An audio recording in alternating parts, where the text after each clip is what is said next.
नमस्कार, मैं डॉक्टर अंजू आज आपके सामने एक कमेंट का आंसर करने के लिए आई हूँ और आशा करती हूँ जिन्होंने भी ये कमेंट किया था वो अपना आंसर इस वीडियो के माध्यम से पा सकेंगे। उससे पहले उस कमेंट का जवाब देने से पहले मैं आप लोगों से एक बात पूछना चाहती हूँ कि आप लोगों को जो इस पेंडेमिक दौर में कोविड के इस भयानक दौर से जिस दौर से हम गुजरे हैं अभी कुछ थोड़ा सा इसमें एक ठहराव सा आया हुआ है, लेकिन ये ठहराव कितने दिन के लिए आया है और कितना आगे जाके कितना नुकसान वाला हो सकता है, उससे बचने के लिए जो वैक्सीनेशन का ट्रायल चला हुआ है वो आप लोगों में से कितने लोगों ने लिया है।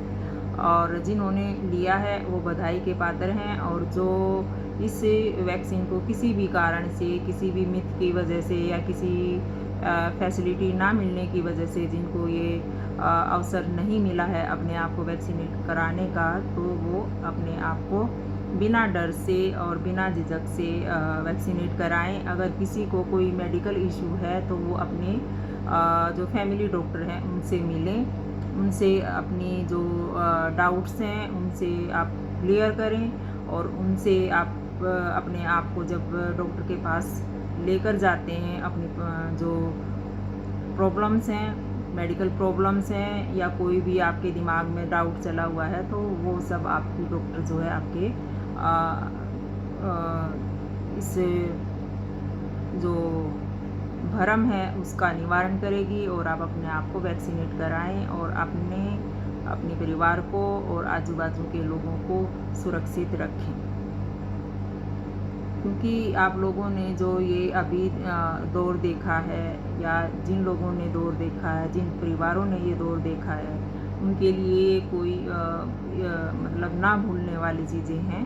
तो आगे से ऐसा दौर ना आए तो उसके बचने के लिए हमें पहले से ही तैयारियां करनी होंगी। अपने आप को सेफ रखें, अपने आप को प्रिवेंशन में रखें, बाहर जाते हुए मास्क का प्रयोग अवश्य रखें। जो भी इसमें इंस्ट्रक्शंस आप लोग शुरू से सुनते आए हैं उनका आप पालन करें, और अपने आप को सेफ रखोगे तो आपका परिवार भी सेफ रहेगा। तो आइए उस कमेंट पे जाते हैं। तो एक कमेंट जो मेरे पास आया हुआ था उसने ये जानना चाहा है कि अगर हम कॉन्ट्रासेप्टिव पिल्स लेते हैं या कोई भी तो उसके कितने दिन के बाद हम फिज़िकल रिलेशन बना सकते हैं या कितने। तो इसमें ये है कि मैंने पहले भी अपनी वीडियो में ये बताया है कि अगर कॉन्ट्रासेप्टिव जो भी मेथड्स होते हैं वो कई तरह के होते हैं। कुछ पिल्स होती हैं जो माला एन माला डी सहेली आई पिल्स।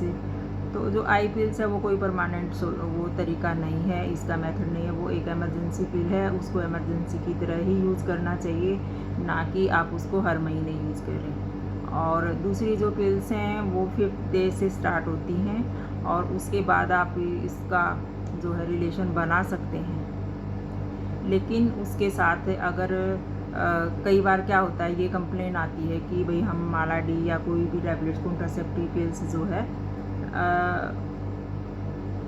खा रहे थे तो भी प्रेगनेंसी हो जाती है। तो वो आप ये मत समझिए कि उस पिल्स की वजह से या उस पिल्स में कोई उसका प्रॉब्लम थी जिस वजह से आप प्रेग्नेंट थे। नहीं, आपने उस टैबलेट्स को यूज़ अच्छे से नहीं किया। उस टैबलेट को यूज़ करने का तरीका जो होता है वो आपने उस टैबलेट्स को अगर स्टार्ट किया है तो आपने रोज़ एक टैबलेट खानी है बिना मिस किए, और टाइमिंग का भी ध्यान रखना है। अगर आप 10 बजे लेते हो तो अगले दिन भी 10 बजे लेनी है, यानी कि आपने अलार्म लगा लेना है कि ये टैबलेट आपने इतने बजे खानी है फर्स्ट डे, तो फिर आपने नेक्स्ट जो दूसरी टैबलेट है वो भी सेम टाइम पे ही खानी है। क्योंकि इनका जो एक तरह से जो फंक्शन होता है, जो हार्मोनल फंक्शन होता है वो इस तरह से ही है कि आपने फर्स्ट डे टैबलेट खा के 21 डेज़ तक सेम टाइम पे टैबलेट खानी है, हर रोज़ टैबलेट खानी है। ये आप इसमें मिस नहीं कर सकते हैं, या इसको आप ऐसे यूज़ नहीं करते हैं कि जब याद आया तब खा लिया, तो इससे आपका जो है हार्मोनल डिस्टर्बेंस होता है और वो फिर प्रेगनेंसी का रीज़न बनता है। क्योंकि स्पर्म जो होता है वो हमारे यूट्रस में, वेजाइना में 2-3 डेज़ तक सर्वाइव करते हैं, और जो फर्टिलाइजेशन वो है वो हो सकता है और आप प्रेग्नेंट हो सकती हैं। बाकी जितने भी मेथड हैं, जैसे कंडोम है या रिंग वगैरह डालते हैं जो वेजाइना में, वेजाइनल रिंग आती हैं, या फिर डायफ्राम का जो है, ये सब चीज़ें आपके जो स्पर्म है उसको अंदर जाने ही नहीं देती हैं। वेजाइना के जो थ्रू यूट्रस में नहीं जाने देती हैं वेजाइना से, वो उनको वहीं पर डिस्ट्रॉय कर देती हैं।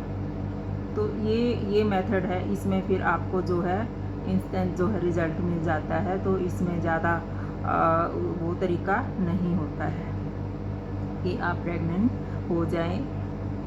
तो फिर ऐसे ही कंडोम का है, कंडोम का यूज़ अगर आप ठीक से करते हैं तो उसमें भी स्पर्म आपका जा नहीं पाता है, तो फिर वो आप कंसीव नहीं करते हैं। तो इन सारी बातों का एक ही आंसर है कि जो भी आप मेथड यूज़ करते हैं आप उसको रेगुलर रखिए, और जो आपके डॉक्टर ने आपको बोला है कि जैसे इस टैबलेट को खाना है उसी तरीके से आप खाएंगे तो आप प्रेग्नेंट नहीं होते हैं, और जो अनवांटेड प्रेगनेंसीज हैं वो उनसे आप बच सकते हैं। और दूसरा एक आंसर का और देना चाहूँगी मैं जवाब, कि जब आप ओरल पिल्स खाते हैं तो आप इसमें जो STD डिजीज़ होती हैं, जो सेक्सुअल ट्रांसमिटेड डिजीज़ होती हैं, उनसे आप प्रिवेंट नहीं हो सकते। लेकिन अगर आप कंडोम का यूज़ करते हैं तो आप उससे इन डिजीज़ से, सेक्सुअल डिजीज़ से आप प्रिवेंट अपने आप को रख सकते हैं। तो कंडोम से आपको ये फ़ायदा मिल जाता है। तो अभी अगर आप कोई अपने कोई भी टॉपिक जो आपके दिमाग में है, कोई आपकी प्रॉब्लम जो आपके साथ चल रही है, तो आप उसको कमेंट सेक्शन में लिख सकते हैं। मैं उस पर आपको कोई अपनी राय दे सकती हूँ। आशा करती हूँ आपको आंसर मिल गया होगा और आप अपने आप को इस जो कोविड का जो भी मैंने आपको बताया इसके बारे में भी आप अपना ध्यान रखेंगे। तो धन्यवाद एंड नमस्कार।